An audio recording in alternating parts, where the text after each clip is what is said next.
Good morning class 11th student. बेटा last lecture में हमने चैप्टर नंबर 3 में क्या क्या चीज़ें देख ली थी।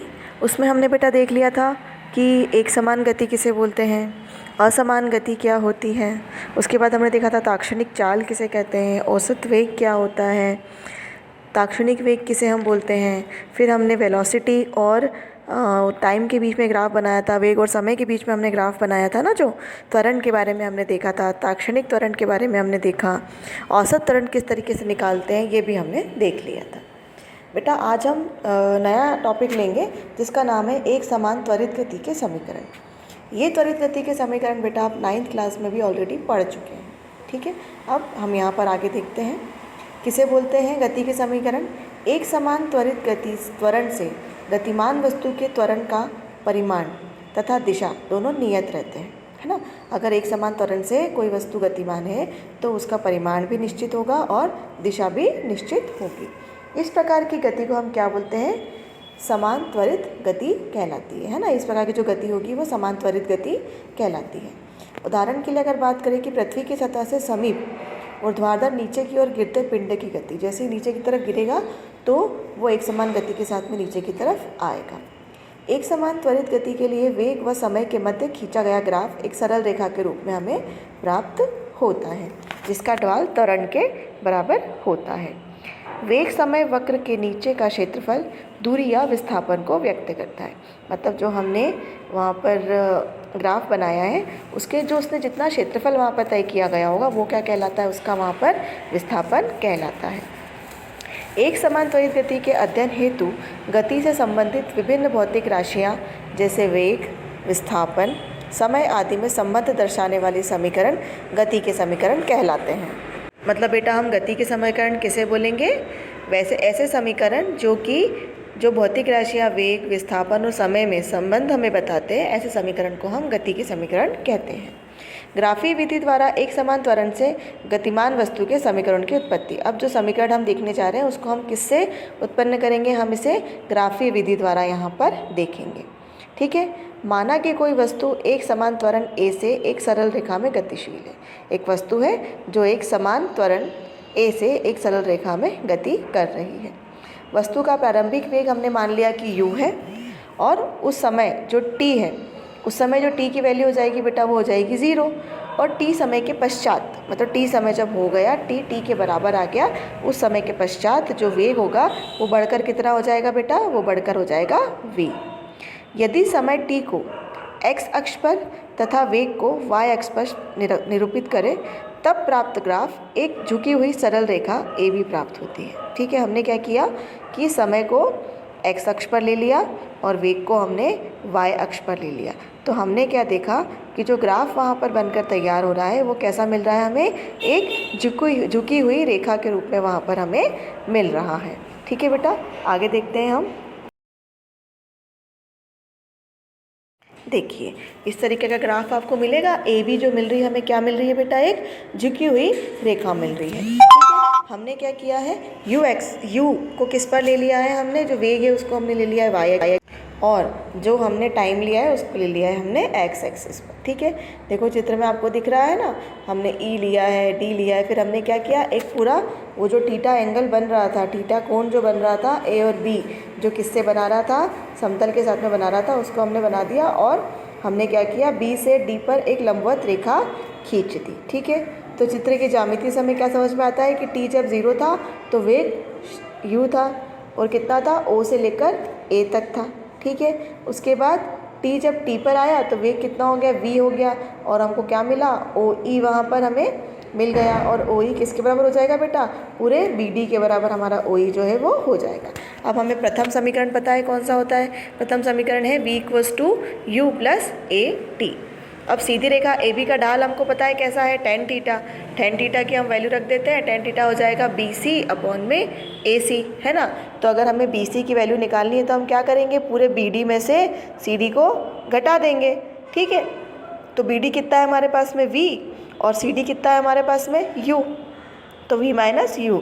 और AC अगर हमें निकालना है तो AC किसके बराबर हो जाएगा, OD के बराबर हो जाएगा। तो AC की वैल्यू कितनी आ जाएगी बेटा, टी आ जाएगी, क्योंकि इनिशियल तो क्या था, वो 0 ही था। ठीक है, तो v माइनस यू अपॉन में टी किसके बराबर हो जाएगा, a के बराबर वहाँ पर हमें मिल जाएगा, त्वरण के बराबर। क्योंकि क्या हो रहा है यहाँ पर, जो वेग है उसके अंदर क्या हो रहा है, परिवर्तन हो रहा है। तो परिवर्तित वेग और समय का जो अनुपात होता है वो क्या कहलाता है, वो त्वरण कहलाता है। तो हमने उसको a के बराबर में रख लिया।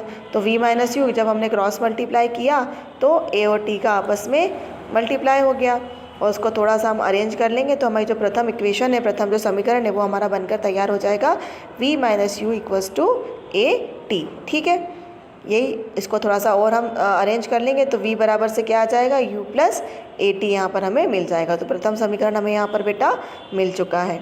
अब द्वितीय समीकरण की बात करते हैं। तो द्वितीय समीकरण क्या है, s equals to u t plus half a t square. ठीक है, अब यहाँ देखिए बेटा, आपको एक आयत दिख रहा है। कौन सा आयत दिख रहा है, ओ ए, है ना, ओ ए सी और डी, ये आयत हमको यहाँ पर दिख रहा है। उसका क्षेत्रफल और प्लस जो त्रिभुज हमको दिख रहा है ऊपर ए बी सी, उसका क्षेत्रफल। ठीक है, तो वेग समय ग्राफ का क्षेत्रफल किसके बराबर हो जाएगा, जो आयत का क्षेत्रफल है और जो त्रिभुज का क्षेत्रफल है उनके धन के बराबर वो हो जाएगा। ठीक है, तो आयत का क्षेत्रफल कितना होता है बेटा, आयत का क्षेत्रफल हमने लिख दिया है u इंटू एल, है ना, u into L, length into width आ जाएगी वहाँ पर, लंबाई इंटू चौड़ाई, तो वो हमने लिख दी है।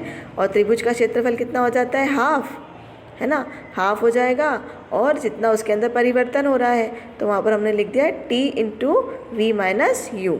ठीक है, इस तरीके से हमने यहाँ पर किसकी वैल्यू रख दी है, जो आयत का क्षेत्रफल था उसको, और जो त्रिभुज का क्षेत्रफल था उसका जो होता है वो हमने वहाँ पर उसे रख दिया, उसकी जो वैल्यू होती है उसको हमने वहाँ पर बेटा रख दिया है। अब नेक्स्ट देखो बेटा, a किसके बराबर हो जाता है, चूँकि हमको पता है कि a किसके बराबर है, v माइनस यू अपॉन में t के बराबर है। और वेग समय ग्राफ का क्षेत्रफल u t plus half t into A T, तो हमने जो v माइनस यू अपॉन में t था उसकी जगह हमने क्या रख दिया, यहाँ पर a यहाँ पर हमने रख दिया, v माइनस यू की जगह हमने ए टी को यहाँ पर रख दिया। ठीक है, अब हम दोनों का मल्टीप्लाई कर देंगे तो you t plus half a t square हमारा वहाँ पर आ जाएगा। परंतु वेग समय ग्राफ का क्षेत्रफल तय की गई दूरी के बराबर होता है, अर्थात तय की गई दूरी कितनी हो जाएगी, x माइनस एक्स नॉट, जितनी हमने दूरी तय करी है वो पूरी वहाँ पर आ जाएगी। ठीक है बेटा, अब जहाँ t 0 पर वस्तु की स्थिति x नॉट तथा t समय पर उसकी स्थिति कितनी हो जाएगी, x, जब t 0 था तो उसकी स्थिति x नॉट थी, और जब t हो गया तो उसकी स्थिति कितनी हो गई बेटा, x हो गई। तो x माइनस एक्स नॉट की वैल्यू कितनी आ गई, you t plus half a t square. ठीक है, और ये किसके बराबर हो जाएगी, ये x माइनस एक्स नॉट को हम क्या बोलते हैं, इसको हम बोलते हैं s, है ना, जितनी उसने दूरी तय करी है। ठीक है, तो s वहाँ पर आ जाएगा, विस्थापन आ जाएगा, तो s बराबर में क्या आ जाएगा, you t plus half a t square. तो ये हमारा कौन सा समीकरण निकल कर आ गया बेटा, ये हमारा द्वितीय समीकरण जो है यहाँ पर निकल कर आ गया है। अब हम बात करते हैं तृतीय समीकरण के लिए। तो तृतीय समीकरण क्या है हमारा, v equals to v square equals to u square plus 2as। ठीक है, अब समीकरण 2 से हमें यहाँ पर क्या है, t की वैल्यू यहाँ पर मिल जाएगी, है ना। समीकरण 2 से t समय में तय की गई दूरी कितनी निकल गई, s equals to u t plus half v minus u t निकल गई थी हमारी। ठीक है, अब हमने क्या किया, इनका अलग अलग मल्टीप्लाई कर दिया, वी टी अपॉन में 2 और यू टी अपॉन में 2 रख दिया। अब यू टी अपॉन में 2 प्लस वी टी अपॉन में 2 हमने यहाँ पर रख दिया, है ना। यू टी अपॉन में 2 और वी टी अपॉन में 2, अगर दोनों का हम प्लस कर देते हैं तो इसमें से कॉमन टर्म क्या निकल के आ जाएगी बेटा, कॉमन टर्म निकल के आ जाती है टी, और अंदर क्या बच जाएगा, u प्लस वी अपॉन में 2 यहाँ पर हमें बच जाएगा। अब समीकरण 1 से हमें पता है कि अगर t की वैल्यू हम निकालते हैं तो वो कितनी हो जाती है, v माइनस यू अपॉन में a हो जाती है। तो वही समीकरण में t की वैल्यू हम कहाँ से उठाकर रख देंगे, समीकरण 1 से समीकरण 4 के अंदर हम रख देंगे। जैसे ही हमने रखी तो इसकी वैल्यू हो गई u प्लस v बाई 2 और v माइनस यू बाई 2। ठीक है, दोनों को थोड़ा सा अरेंज कर दिया और दोनों का मल्टीप्लाई कर दिया तो वैल्यू आ जाएगी v square minus u square upon में 2 इंटू a, है ना, वो वैल्यू हम यहाँ पर रख देंगे। तो थोड़ा सा क्रॉस मल्टीप्लाई कर देंगे तो वैल्यू कितनी आ जाएगी, v square minus u square equals to 2as यहाँ पर हमें मिल जाएगा। तो वी स्क्वायर की वैल्यू यहाँ से कितनी निकल के आ जाएगी बेटा, वी स्क्वायर की वैल्यू आ जाएगी यू स्क्वायर प्लस 2as, इसको दे दिया हमने समीकरण नंबर 5। तो उपरोक्त समीकरण की उत्पत्ति में x माइनस एक्स नॉट क्या लिया गया है, हमने s के बराबर लिया गया है। तो x माइनस एक्स नॉट किसके बराबर हो जाता है बेटा, you t plus half a T के AT² के बराबर वहाँ पर हो जाता है। तो अगर ग्राफी विधि से अगर एग्ज़ाम में आता है कि आपको ग्राफी विधि से जो है समीकरण की उत्पत्ति करनी है, तो जो विधि मैंने अभी आपको बताई है इसी विधि से बेटा आपको वहाँ पर करना है ना, ग्राफी विधि से। अब इसके बाद हम एक विधि और देखेंगे, कलन विधि, कि कलन विधि से भी हम किस तरीके से जो गति के समीकरण हैं उनको यहाँ पर हम निकाल सकते हैं। इसको हम बेटा कल देखेंगे। आज इसको अच्छे से आप समझिए, अच्छे से इसे कीजिए। ये आपको पूरी तरह से अच्छे समझ में आ जाना चाहिए, क्योंकि ये एग्ज़ाम पॉइंट ऑफ व्यू से भी बेटा आपका इम्पॉर्टेंट टॉपिक है।